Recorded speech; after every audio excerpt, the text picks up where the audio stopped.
Minecraft 26.2 brought many chaotic new features. In this video, I show more than 50 things that were added in this update, starting with a new, very cool slime mod, which is called the Sulfur Cube. This sticky creature can be found in the new Sulfur Caves, a brand new biome made entirely of sulfur. You can also find it on the surface, though more rarely, and more commonly inside the caves. There you can find sulfur cubes in both baby and large versions. The sulfur cubes are completely peaceful mobs, and if you kill them, they won't drop anything. But they have a unique and very fun functionality that I'll show you. First, let's talk about some specific details of this mob. Like if you use a bucket on it, you can collect it and take it wherever you want. This certainly makes transporting the creature much easier. If you kill a sulfur cube before it dies, it will first split into 2 smaller sulfur cubes. A mechanism similar to what happens with slimes, but with an interesting difference.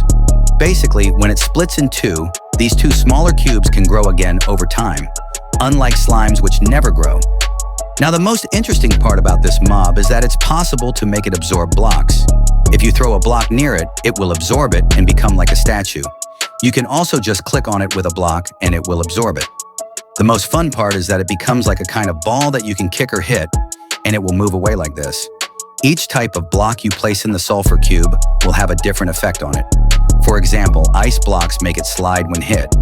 Wood blocks can make it bounce when hit in a specific spot. Iron blocks and heavy blocks will make it heavy and difficult to move. And there are some other differences with other blocks. With some blocks that emit light, it glows in the dark, which I personally thought was really cool. Another interesting detail is that depending on what you use to hit it, it will have more impact than hitting it with your hand. You will notice that there are differences between shooting at it with a bow or using an axe or spear. 2 other interesting things about blocks that I can't fail to mention are that if you place a magma block on it, it can damage you because of the block.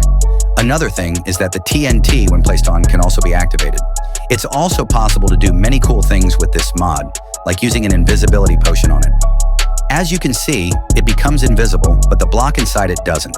So now we have blocks that can be moved, which is pretty cool, and you can do several other things with it, like using this mob as if it were a golf ball or maybe a volleyball, or create some really interesting mini games.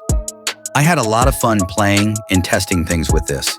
Besides all those crazy things I built, I even built this giant stadium out of ice just to play around with my brother. Let's go back to talking about the new biome now. When we enter the biome, we can notice this red and yellow hue everywhere. These are basically 2 different types of blocks, and one of them has a very interesting function. I'll talk about it soon, but first the basics. These blocks can't be broken by hand, they won't drop that way. However, you can collect them using any pickaxe. This new red block is called cinnabar, and it's curiously similar to a netherrack. Or is it just me who sees the resemblance?